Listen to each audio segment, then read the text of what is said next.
Okay, hello and welcome to another episode of Hiring and Inspiring. Today's guest is George Blackburn. George is an old friend of mine, an old former colleague actually from back in the day in the UK. Our previous recruitment life back there. He since enjoyed a bit of a career in recruitment. He now lives in New Zealand. We've stayed in touch, and I know he's doing some good stuff up there. So I'm looking forward to catching up with him, finding out about how life is over there. He works in the tech space now, customer success. So hoping to find out a bit more about that, and also just have a catch up with an old mate. So George, with that introduction, welcome to the show. How are you getting on?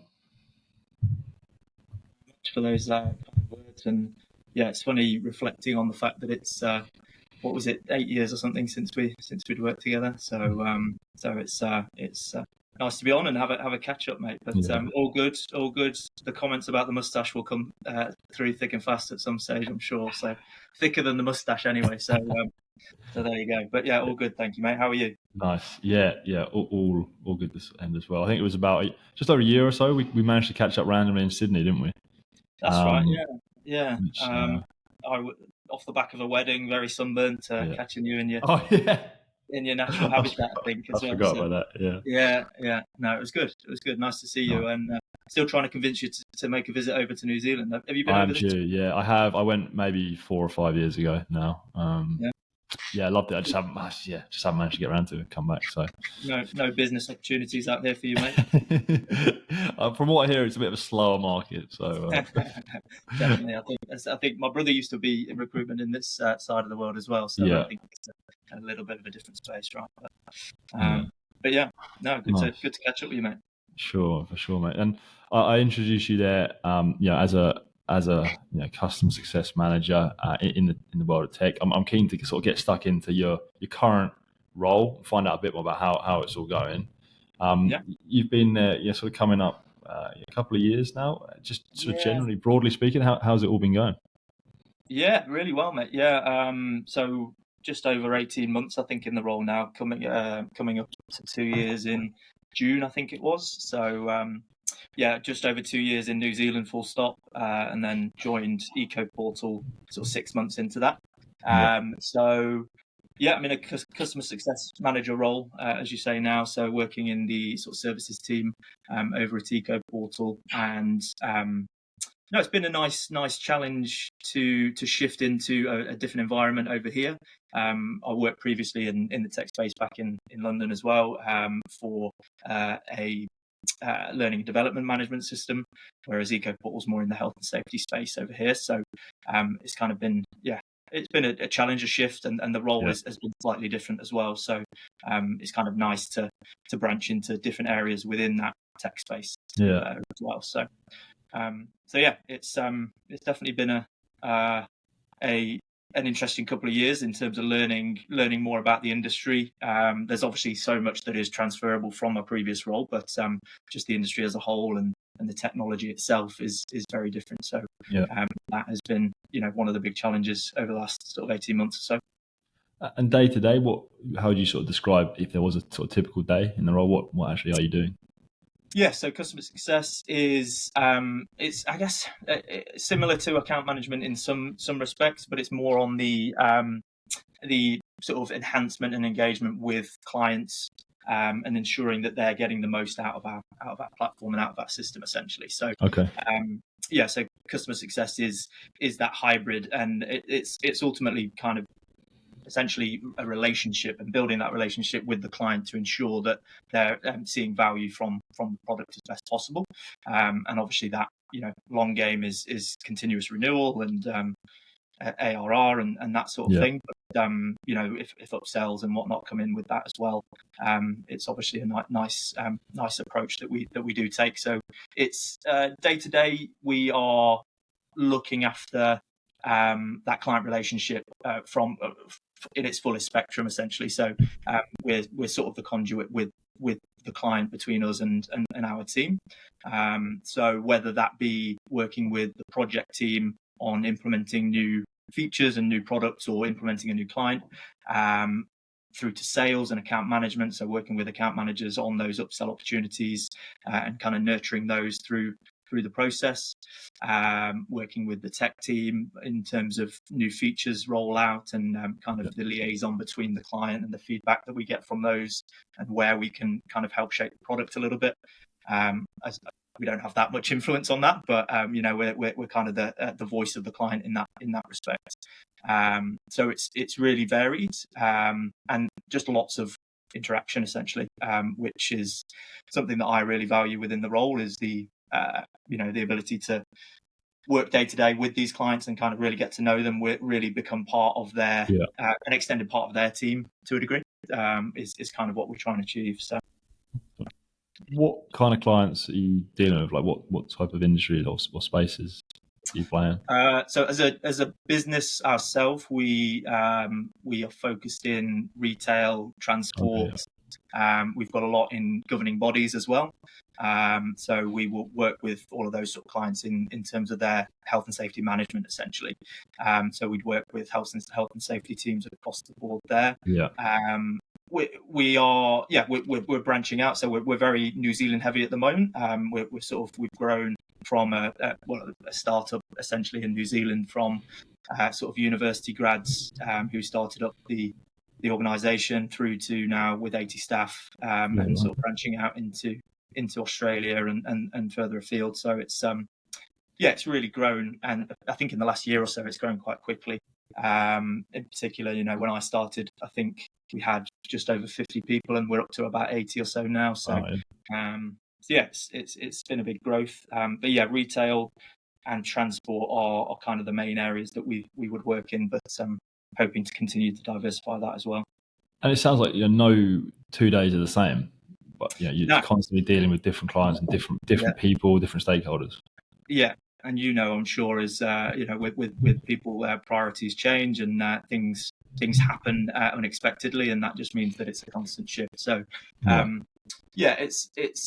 it's more than just keeping the client happy. It's ensuring that they are receiving value from the system ultimately.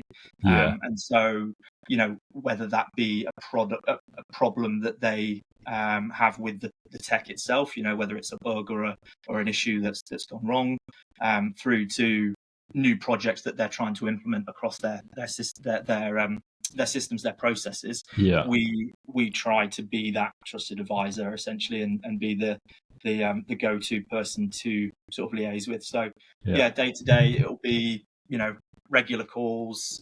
We'll try to have sort of monthly, bi-weekly or monthly calls with clients, quarterly business reviews. We'll work with them on their key metrics and ensure that they're working towards the goals that they've set at the start of the year, with regards to usage of the platform or whatever it may be that they're trying to achieve ultimately. So it really does shift a lot, and it's been good in that sense for me in terms of honing those variety of skills and working with a variety of different people within the business as well as on the client side. And I know you will know as well in terms of your in the sales environment, in terms of those contact points that you have with different people within the organizations you're working with, from C-suite level down to the end users. In our case, we have a variety of communication, so that in itself keeps the role quite varied as well. You talk about the skills that you've honed a little bit over the last few years and improved on. Customer success, I'm not an expert in it, but it's as you described there, it's sort of something almost like a level up from a account manager traditionally. It's something, correct me if I'm wrong, maybe it's only been around the last sort of 5-10 years. Going back to the skills that you've honed, there's maybe a little bit of an opportunity to give yourself a pat on the back. What sort of skills do you think that you have developed that have allowed you to be successful in this customer success role, would you say? Yeah, you're right. It feels like a very or a relatively new position and it's sort of area of industry, so to speak. I think it's sort of formed from software as a service generally, in that and how that industry has developed, the importance of ensuring that value is delivered. It's less of a transactional relationship with the client at that point. Previously, well, I think SaaS as a whole is a continuous and evolving world, so you have to have that regular communication with your clients ultimately, and I think that's where customer success has come from. Yeah. And in terms of the skills generally, I think personally, I think, as I said, and going back to kind of what we learn from the recruitment space as well, but the personability ultimately, and the ability to kind of create those relationships and build trust with the people that you're communicating with is the kind of the main skill, I would say, and one of the hardest sort of nuances of that. And because that can take time, right? That, especially the trust piece, that doesn't just happen overnight.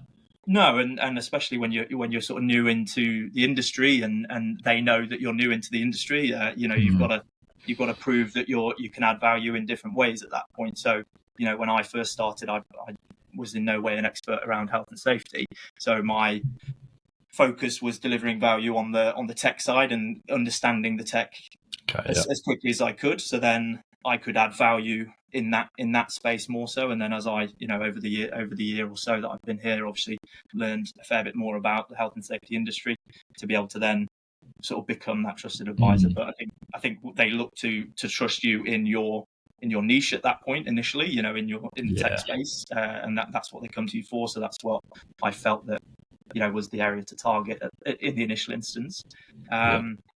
Otherwise, skills wise, the communication with I kind of alluded to it with different people of different levels and different types of communication that you're then interpreting. So I always sort of describe customer success as kind of being almost like a translator between people in a sense. You've got to spend the time to understand what your client is asking for, and then translate that internally to your colleagues within your business, and likewise in reverse with tech jargon and a lot of the people that you work with in the development side of things, the ability to kind of understand at a high level what that means and then translate it into layman's terms to people that necessarily don't always understand that language essentially. So that's one of the big things that not just this role, but in my previous role, that was a kind of key to it. So those communication skills, but what I've learned over time is that you can't always just rely on those people skills. I've always sort of said that was like one of my one of my skills, I guess, would be being personable, being able to relate to people and trying to build those relationships. But I think adding those layers of expertise in the tech space, but also using data to drive your interactions a little bit more is something that I'm learning and getting better at.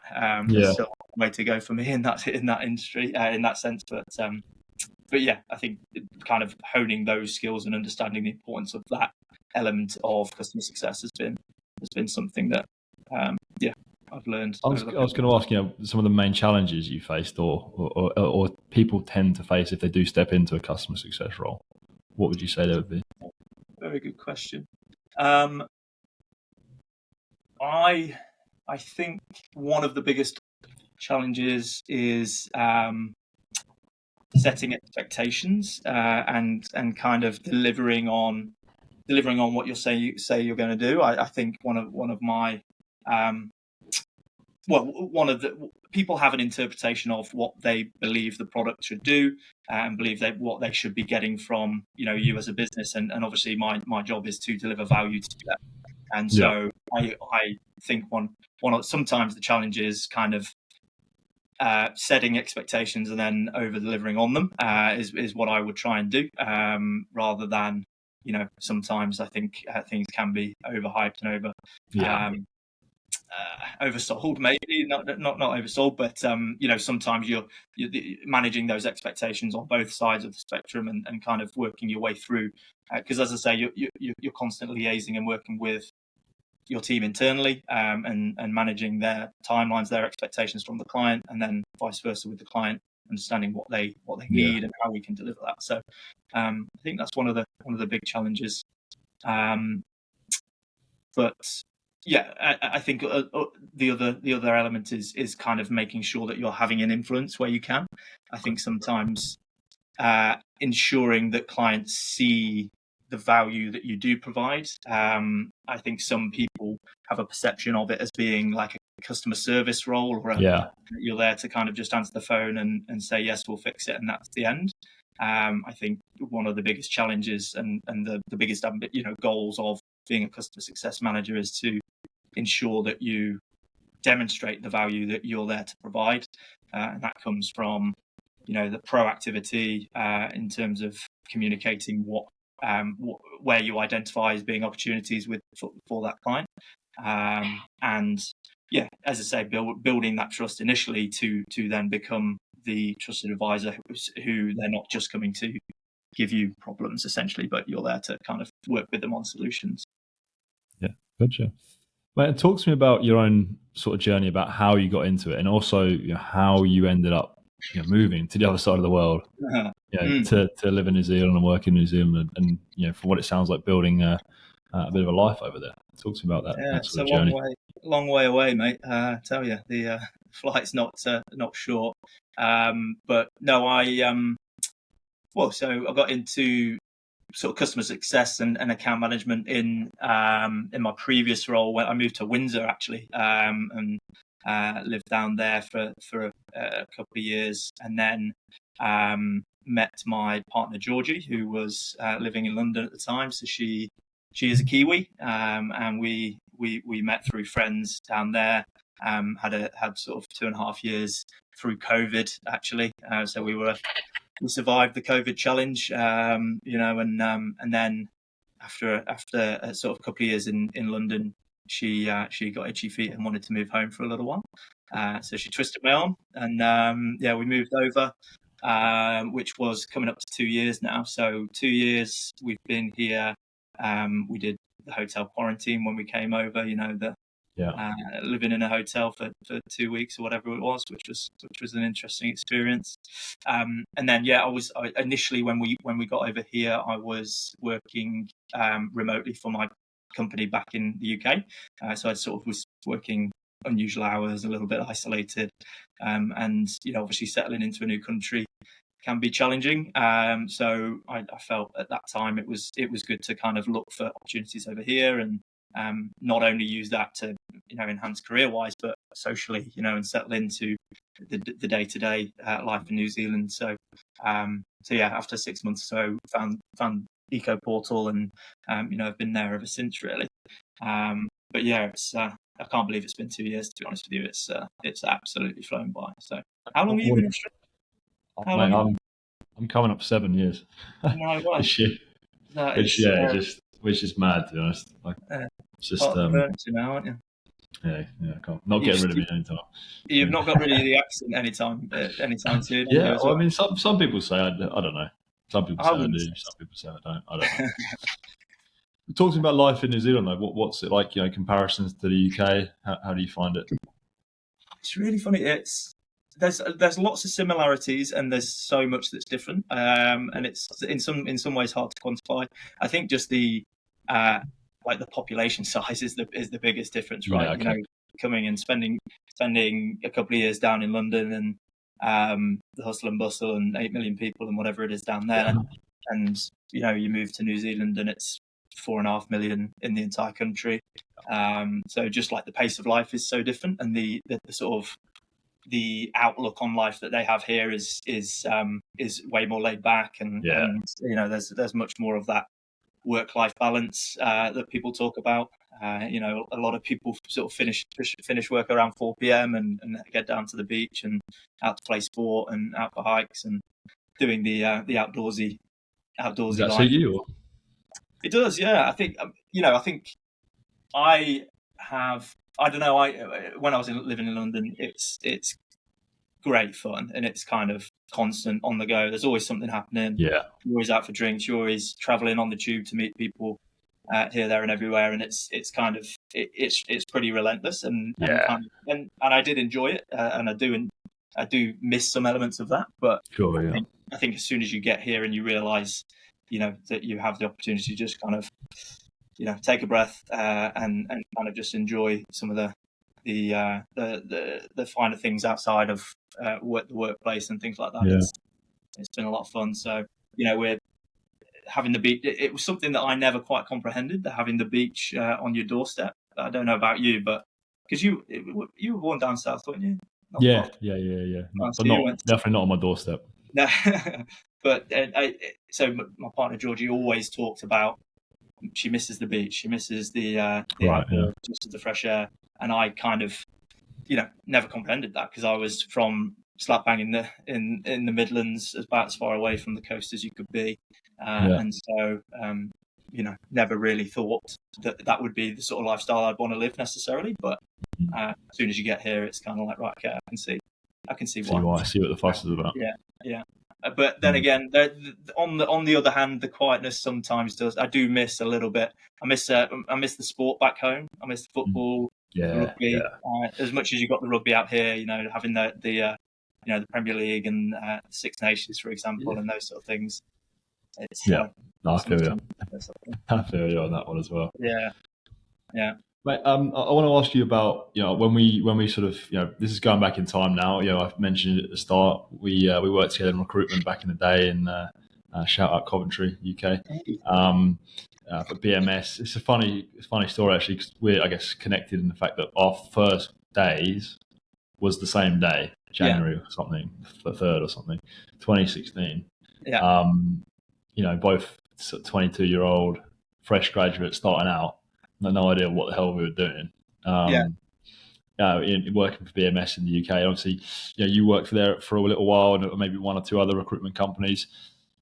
Going back in time, how do you sort of reflect on your time in recruitment, and maybe in particular time with BMS? Yeah, I was going to say we were had barely had a facial hair between us back then, I'm sure, and there's probably not too many. But yeah.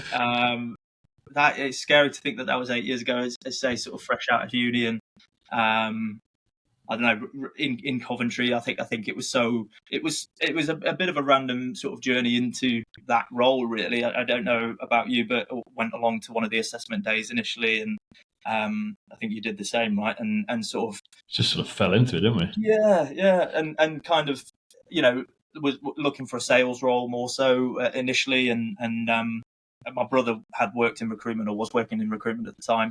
So, I knew a little bit about it, but it wasn't necessarily something that I was, determined on going into at that point. But I think it kind of got given the opportunity off the back of that assessment day. And I guess at that point, when you're young and kind of you're looking for that sort of work where you can learn quickly, learn on the job, and hopefully earn a bit of money as well, and kind of in that sort of environment with similar peers, like-minded people at that time, was appealing, and also the fact that they see something in you from that day. It's kind of like I felt they're picking me out of a crowd of people here. There's something to be said for that as well, I think, at the time. So and I think that's what BMS did well. I think that they identified, good talent at that time, and well, I'd like to say that it's rich coming from me, I guess. It's someone that stayed in recruitment for about a couple of years. But identifying and nurturing sort of people from that graduate space, and I think that they were quite structured in how they kind of coached you into it to a degree.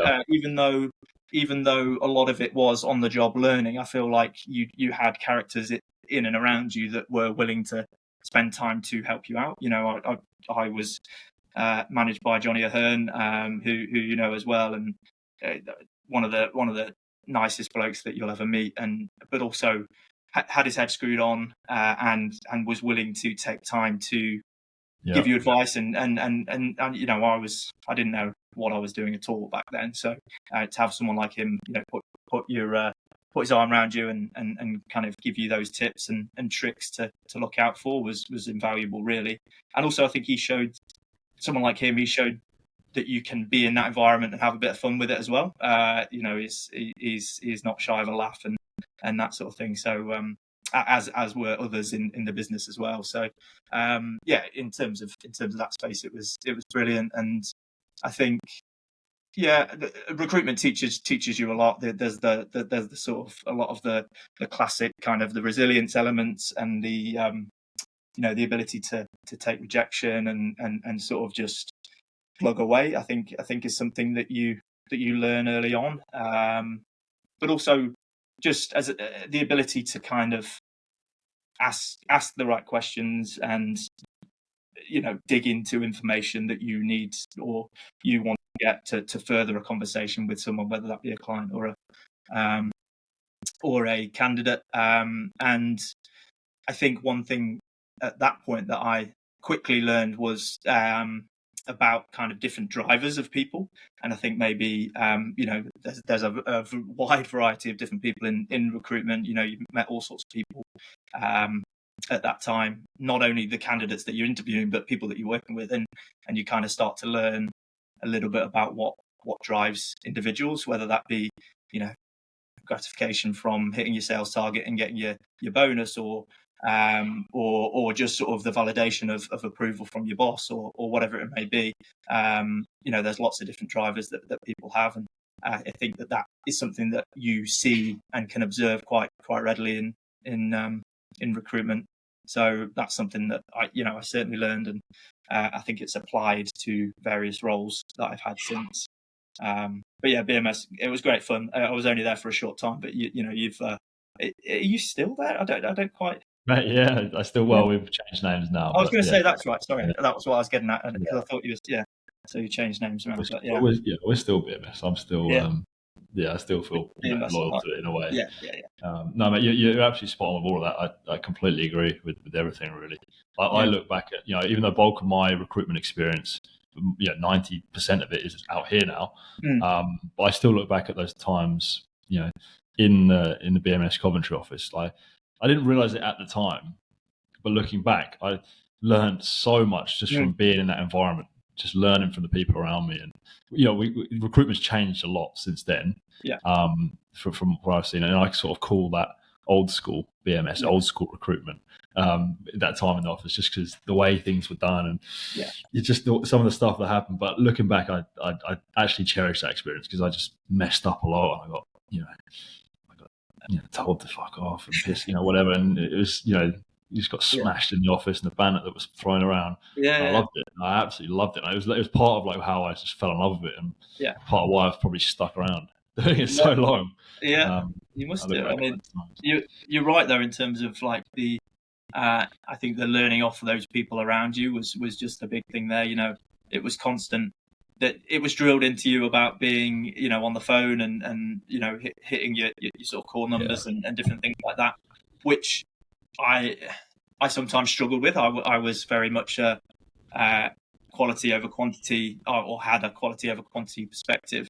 But again, on reflection, I recognised that there was an element of a science to it as much as an art. So the ability to for them to look at numbers over however many years and just recognise, right, this is the metrics that if you hit, 9 times out of 10 you'll achieve. So it's interesting to reflect on that, and that's something that I talked about earlier, was with that kind of data and the metrics driven approach. I think my natural approach is a bit more nuanced, a bit more softly take people for their word. But I think learning the hard way early on was quite useful as well.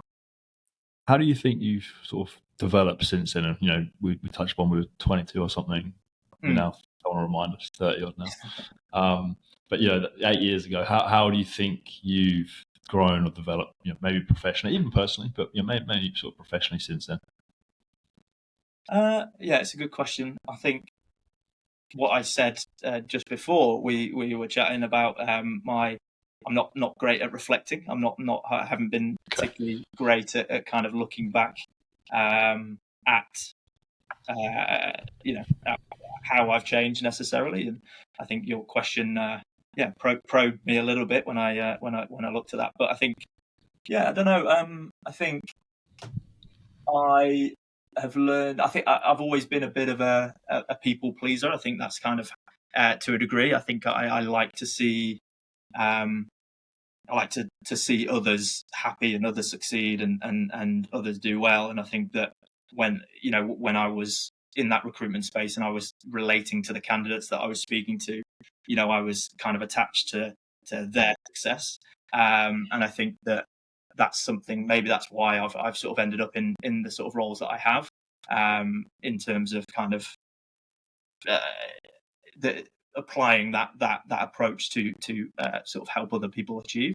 But I think I've learned that you can't always succeed in doing that, and so having a little bit more of the ability to to say no, or to upset a few people here and there is ultimately just part and parcel of life generally, as well as being in the workspace. And I'm still not great with that. I'm still a little bit I'm not always the best with conflict and that sort of thing. So I think it's always something that I'm trying to improve on.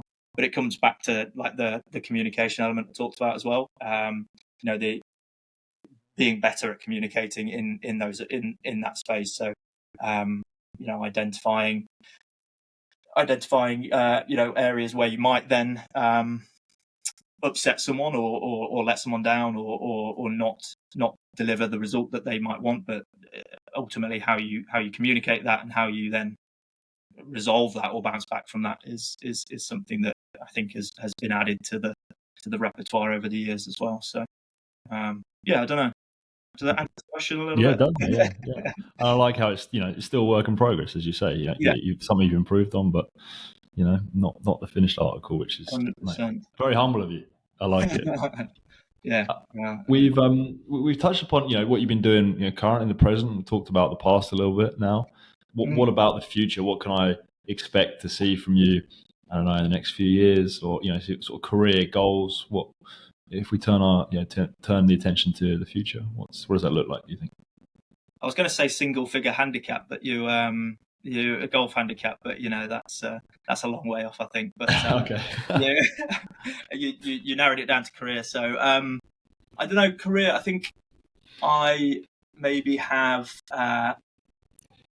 over the years kind of been, I don't know, enjoyed my 20s, and I've kind of dotted around. I've lived in various places around the world, and sort of found an industry over the last 5 years that I've generally been honing my skills in and definitely improving within. But I think in the next year or so, is something that me and my partner have been talking about in terms of our own personal development within our careers, and kind of applying a little bit more to that external learning. Maybe that's for some further education, and kind of continuing to enhance in that sort of space. Because I think maybe ever since uni, I've not really done much additional study or anything like that. And I think that there's especially in the software space and in a space that's continuously changing, it's important to keep your finger to the pulse on that sort of thing. So I think potentially some further education would be great. I've really enjoyed